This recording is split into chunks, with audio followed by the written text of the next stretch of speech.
News, सच जरूरी है। नमस्कार, आप देख रहे हैं MNS न्यूज नेटवर्क की खास पेशकश देश की दशा और दिशा में आपका स्वागत है। मैं हूं आपके साथ सोनल। कहते हैं आंकड़े कभी झूठ नहीं बोलते। आपने सियासी बयानबाजी देखी होगी, बयानबाजी मैं भी करती हूं, लेकिन आंकड़ों की नजर से देखें कि लोकप्रियता के पैमाने पर पॉलिटिक्स की स्टेज पर खड़ी है। पायलट की पदयात्रा से बेफिक्र कांग्रेस हाईकमान, लेकिन निष्पक्ष पत्रकार बेहद परेशान। आखिर क्यों? राजस्थान में इसी साल विधानसभा चुनाव होना है और 5 वर्षों से तमाम तरह के सियासी हमले झेल चुके और मुख्यमंत्री अशोक गहलोत के मुंह से गद्दार, निकम्मा जैसे शब्द सुन चुके सचिन पायलट आर पार के मूड में नजर आने लगे हैं। उनसे राजस्थान कांग्रेस अध्यक्ष का पद छीन लिया गया, डिप्टी सीएम के पद के से भी हटा दिया गया, जबकि राजस्थान की सत्ता में कांग्रेस को लाने में पायलट की अहम भूमिका रही थी। यह टीस उनके मन में भी है और उनके समर्थकों के मन में भी, और अब उन्होंने लड़ने का फैसला किया है। वे भ्रष्टाचार का मुद्दा लेकर अपनी सरकार के खिलाफ उतरे हैं। दरअसल कांग्रेस के दिग्गज नेता और पूर्व डिप्टी सीएम सचिन पायलट गुरुवार यानी 11 मई से 5 दिवसीय जनसंघर्ष यात्रा शुरू कर रहे हैं। सीधे तौर पर सीएम अशोक गहलोत के खिलाफ मोर्चा ही माना जा रहा है, लेकिन अभी तक सोनिया गांधी, राहुल गांधी, प्रियंका वाड्रा या खुद गहलोत जैसे दिग्गज नेता पायलट को मनाने की कोशिश करते नहीं दिखे हैं। ऐसा लगता है जैसे कांग्रेस पायलट को लेकर निश्चित है, मगर कुछ पत्रकारों को पायलट के बागी कदमों से इस कदर बुरा लग रहा है जैसे वे कांग्रेस की स्थायी सदस्य हो। पायलट के बगावती तेवरों की जितनी चिंता खुद कांग्रेस हाईकमान करता हुआ नहीं दिख रहा है, उससे कहीं अधिक परेशान खुद को निष्पक्ष बोलने वाले पत्रकार नजर आ रहे हैं। इनके कुछ ट्वीट देखने से आपको भी यही लगेगा कि यह ट्वीट किसी पत्रकार ने नहीं बल्कि कांग्रेस के ही किसी बड़े और विश्वसनीय नेता ने किए हैं। अब सबसे पहले यूट्यूबर पत्रकार अजीत अंजुम को ही ले लीजिए, जिन्होंने 2022 के यूपी चुनाव में ट्वीट करते हुए वादा किया था कि यदि योगी आदित्यनाथ वापस सीएम बनते हैं तो वे पत्रकारिता छोड़कर दिल्ली में चिकन पकोड़े की दुकान खोलेंगे। हालांकि उन्होंने अपनी उस बात पर अमल तो नहीं किया, लेकिन अब वे कांग्रेस के भविष्य को लेकर चिंतित नजर आने लगे हैं और उन्हें यह भी डर है कि कहीं पायलट गहलोत से इस झगड़े में भाजपा न जीत जाए। आइए बढ़ते हैं अगली खबर की तरफ। बागेश्वर धाम के दरबार में पहुंचे सिंधिया, जय श्री राम के नारों से गुंजा पंडाल। चुनावी वर्ष में बागेश्वर धाम के पीठाधीश्वर पंडित धीरेन्द्र शास्त्री का क्रेज निरंतर बढ़ता जा रहा है। वहीं अब बुधवार केंद्रीय मंत्री ज्योतिरादित्य सिंधिया धीरेन्द्र शास्त्री से मिलने पहुंचे।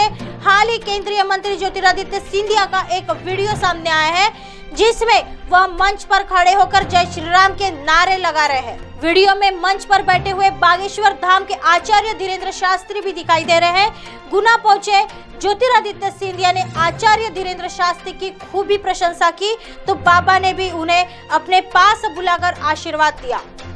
मंच से कथा सुनने आए व्यक्तियों को संबोधित करते हुए ज्योतिरादित्य सिंधिया ने कहा, आज गुना के लिए एक ऐतिहासिक दिवस है जब पूरा क्षेत्र ही राममय हो गया है। मैं कामना करता हूं कि प्रभु श्री राम का आशीर्वाद हम सब पर सदैव बना रहे।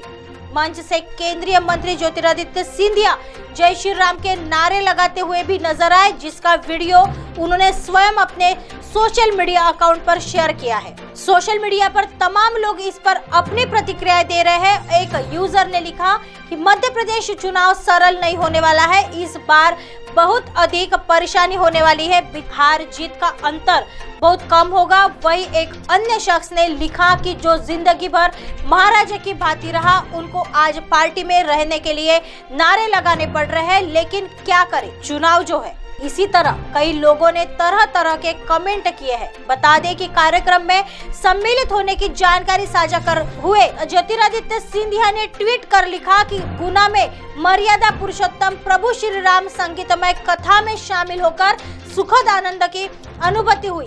इस देश के चलते बाबा बागेश्वर धाम के पीठाधीश्वर श्री धीरेन्द्र शास्त्री जी की गरिमामय मौजूदगी रही। आज गुना का वातावरण पूर्ण रूप से राममय था। वह जन समूह अपने आराध्य के जीवन की आनंदमय बातों में पूरी तरह से रमा हुआ था। इस शुभ व पावन मौके पर 20 पूजा माता मंदिर गुना के नवीन स्वरूप को श्रद्धालुओं के समक्ष प्रस्तुत करने का सौभाग्य मिला। आइए बढ़ते हैं अगली खबर की तरफ। बैंकों में पड़े 35 लाख करोड़ लौटाने जा रही केंद्र सरकार, कहीं इसमें आपका भी पैसा तो नहीं? हमारे भारत के कई बैंकों हजारों करोड़ रुपए की बेनामी रकम जमा है, जिसका कोई दावेदार नहीं है। अब इस रकम के सेटलमेंट के लिए केंद्र सरकार ने बड़ा फैसला लिया है। केंद्रीय वित्त मंत्री ने हाल ही में financial stability and development counselling FSTC की मीटिंग में इस लेकर विशेष अभियान चलाने के लिए निर्देशित किया है। यानी सरकार ने इस बिना दावे की राशि को लौटाने के लिए एक रोड मैप तैयार किया है। बता दें कि देश के बैंकों में जमा ये बेनामी राशि लगभग 35 लाख करोड़ रुपए की है। FSDC की मीटिंग में बैंकों और अन्य आर्थिक संस्थानों में बगैर दावे वाली राशि को संबंधित लोगों तक पहुंचाने के लिए अभियान चलाएगी। वित्त मंत्री निर्मला सीतारमण ने 35 लाख करोड़ रुपए की इस बेनामी रकम को लेकर रेगुलेटर से कहा था कि वे banking, share, dividend, mutual fund and insurance के तौर पर जहां भी ऐसी रकम पड़ी है उसके सेटलमेंट के लिए विशेष अभियान चलाए। इस पूरे मामले में वित्तीय मामलों के सचिव अजय सेठ ने बताया कि इस काम को योजनाबद्ध तरीके से किया जाए। ऐसे मामले में जहां नामित व्यक्ति की जानकारी नहीं है, वहां तय प्रक्रिया के तहत आगे कदम बढ़ाए जाएंगे। उन्होंने बताया कि पब्लिक सेक्टर के बैंकों PSBC ने फरवरी 2023 तक बिना दावे वाली लगभग 35 लाख करोड़ रुपए की रकम रिजर्व बैंक को हस्तांतरित की थी। यह रकम उन अकाउंट्स में जमा थी जिनमें 10 वर्ष या उससे ज्यादा समय से कोई ट्रांजैक्शन नहीं हुआ। ये रकम विभिन्न बैंकों के 10.24 करोड़ खातों से जुड़ी हुई थी।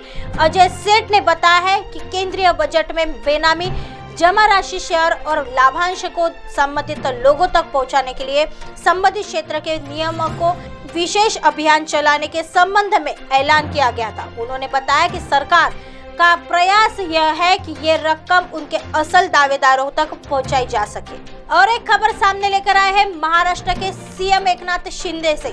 महाराष्ट्र के सीएम एकनाथ शिंदे बने पत्रकार। 77.25% अंकों से पास किया डिप्लोमा का कोर्स। महाराष्ट्र के मुख्यमंत्री एकनाथ शिंदे ने यशवंतराव चव्हाण महाराष्ट्र मुक्त विश्वविद्यालय से पत्रकारिता और जनसंचार में डिप्लोमा पाठ्यक्रम का प्रमाण पत्र प्राप्त किया है।